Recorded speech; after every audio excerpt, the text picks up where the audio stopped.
Let's start with the basics. We have these networks. We want to grow these networks by adding more and more hosts to them. So the first problem that we will face is that the signal will start decaying with the distance. So we have a problem with electrical signals. And another problem is the more we add hosts to the network, the more collisions we will have, the more sharing we will have of our bandwidth. So we'll get into problems. And we can solve these problems at different levels. So the problem are when we want to grow our network. The first level is at the electrical signal level. In fact, as we said, when we start with and we start sending bits on the electrical level, so on the medium, for long distances, we have some decays, we have more noise, so we can just amplify this signal at the electrical level. So we work on the physical layer, and devices that can be used in this case are repeaters and hubs. In fact, they work on the electrical signal. They connect things electrically. Then we can go one layer up in the levels if we start thinking of the link layer. So we start looking at frames. Frames, so MAC addresses. Select another color. Okay, so we start looking at MAC addresses. So we are on the data link layer. So we are link layer 2. And here we will have bridges and switches as devices that we can use in order to allow the network to grow. Then we can also go one step further, so one level up, and start looking at the packets, so IP addresses. And so we are on the layer 3 or the network layer. And in this,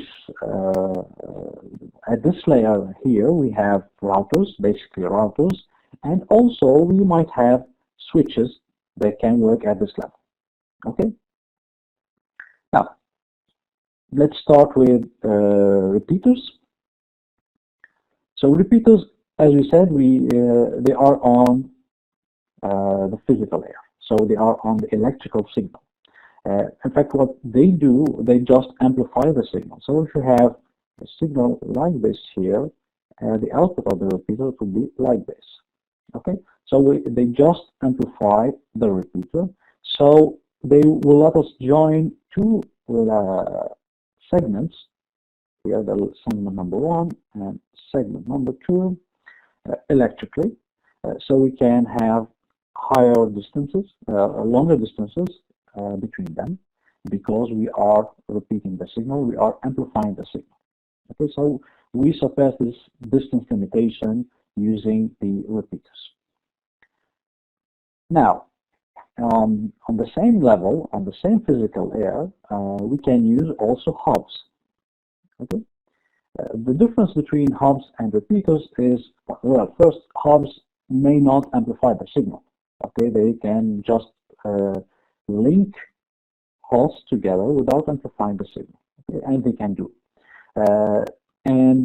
Hubs have multiple ports, so they are connecting these different ports here that I'm showing you together. In reality, what's happening is that these ports are electrically connected. So if host 1 sends something here, every other port will receive exactly the same signal that is sent. Okay, so we are on the electrical level. So it's exactly as if all of these hosts here were connected on the same bus by using hubs. Okay. Now, what's the problem with the repeaters and hubs? The first thing is that since they are working on the physical layer, they are connecting electrically the hosts, each bit that is sent, it will be sent to all hosts. So everyone will receive this bit. So this will create for us a problem with the bandwidth and collisions. Because if you have many hosts that are connected through hubs, each host sending a piece of data, it will be reserving the medium for itself during this period. So we are sharing the bandwidth. So if we have one hub with and a bandwidth of 10 megabits per second, and if we have 100 hosts, in reality, what we are doing, we are sharing the 10 megabits per second with these 100 hosts. Okay. So in bandwidth sharing, we have a problem here, and another problem is that whenever a piece of information is sent to the network, every host can capture it, even if it's not the destination. So you can sniff these frames, these pieces of data from hosts that are not, for example, for privacy issues, that do not have to access this information.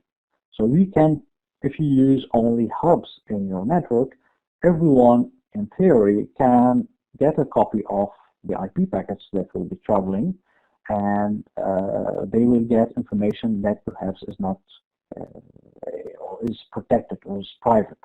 Okay, so these are the basic limitations that we have for hubs and repeaters. So if we work on the physical layer, now when we work on a higher layer, layer number 2, or data link layer, we have other devices. So the first one is the bridge. In fact, bridges are not so widely used now. Switches are more used, but we'll take a look at bridges first because it's almost the same principle. Okay. So bridges work on the data link layer. Okay, so data link layer, and they enable devices to be connected together. So they enable segments of networks to be bridged together. So we have the first segment, the second segment, and we use a bridge in order to connect them. What's interesting with bridges is that the traffic that is destined to be only on one segment, so let's say the traffic here for this segment, the traffic here, okay, won't travel to the other segment. Okay, we won't have it here. It won't travel to the other segment. So in this case, if you have a segment or a number of hosts that are saturating the network, this won't affect the other segment of the network. It will affect only the segment. So as you see it here in red, if these links here are saturated, the links from the other side, the links here are not saturated. Okay, so this is a very important issue and a very important difference between them and between hubs. Because if we had hubs here, if we had a hub here instead of the bridge, each packet, each frame that is sent from this host, it will be received by everyone. So if you have a host that is sending a lot of information to another host, let's say from host 1 to host 3, and if we use a hub, we will be saturating the whole network. But if you use a bridge and we put these two hosts on the same segment together, so they will be saturating only their own segment. So this is an important. Now the bridge, what it does, it will look at the MAC address. In fact, it's on the link layer, so it captures frames. So it looks at the MAC address of the destination. It can do CRC checking to know if the frame is correct or if it contains errors. So to look at the frame, define who's the destination. If the destination is known, so if it knows which port, on which port the destination is in order to send the packet, it will send it. That's all. If it doesn't know, it will send it on all ports, okay, the 2 ports. It will do so a basic CRC checking, so on the frames, and if a frame contains error, so no need to forward it. If we take a look at this example here, so we have LAN 1, LAN 2, and we have a bridge between the 2. So we start with station 1, host A. We start with its MAC address, so we are on level 2, layer 2. We go down to the physical layer, so we use this medium here, arrive at the bridge. The bridge will look at the MAC. It will look at its table, so the table where if it knows the destination MAC or on which port it is. So if it knows it, so let's say it's on port 2, it will get down to the physical layer, send the information, and now station B will have the information. Okay. When you look at how the bridge worked in this case, in fact, it's transparent for hosts. Hosts don't know if, or don't even notice if a bridge exists. They just send their frames, and the frames will be received correctly by the host by using the bridge. So for the hosts, it's completely transparent. And now, how the bridge will know on which port each host exists. In fact, it will look at the messages that it receives, and it will build this table, this association table, automatically. Okay, would there be we have a question, would there be a unicast flood with a bridge? In fact, a bridge, yes, we can have it, and I'll just explain it right now, okay? In fact, what the bridge will do is, first it will look at its table. So let's say we have our bridge here, B. We have host A and host C, and host A is connected on port 1, host C is connected on port 2. Okay, now we are just starting the bridge. The bridge has no information about nothing. Now, host A sends a frame destined to host B, to host C, sorry. So we have this frame here, we have source is A and destination is C. Okay, the bridge receives the frame. At this level, the bridge has no information on where C exists. So it will send the frame, it will flood the frame on the 2 ports, the 1 and 2. And since it received this frame from source A at port number 1, it will insert into its table. So let's say here we have the table.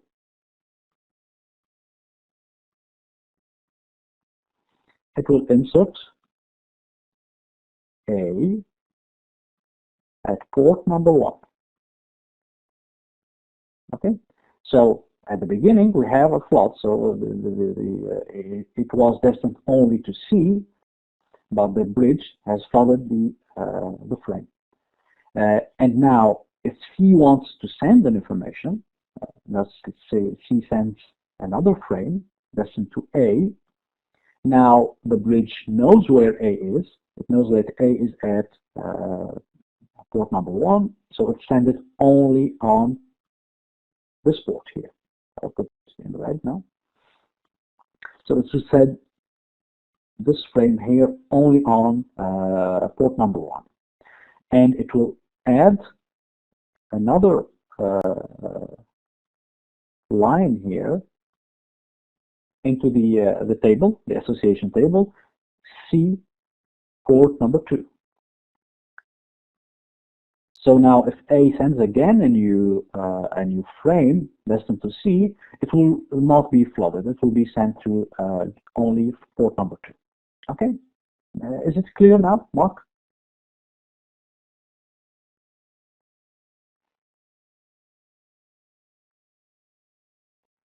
Okay.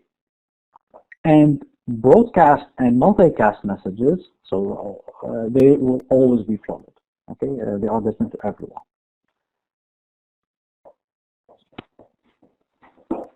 Now, as we said, in a bridge, since the bridge can do CRC checking, the normal mode that will be used, especially in industrial bridges and switches, is store and forward. In fact, the bridge will wait until receiving the whole frame. It will analyze the frame, analyze the destination, source, etc., and will analyze it if it contains errors. So if it contains errors, it will drop it. If not, it will send it to the port, to the correct port. At the very beginning of bridges, where this took time because of hardware limitations, because of computation power, there has been another solution that was, it's called cut-through. So the information is sent to the port at whenever we have sufficient information to send it on the port. We do not wait, so the bridge did not wait, does not wait until the whole frame is arriving and analyzing the content of the frame to see if it contains errors. But now for the new generations of the fast hardware that we have, store and forward is better because we don't even notice that it takes time. Okay, so store and forward, at the beginning it had a little delay, especially in industrial control messages, but with modern switches or bridges, this delay is really minimal. Okay, you can't even notice. So we can say that at the beginning we had store and forward. They have a problem because of the delays in some situations, in some applications. Then now with modern devices, it's not really a problem.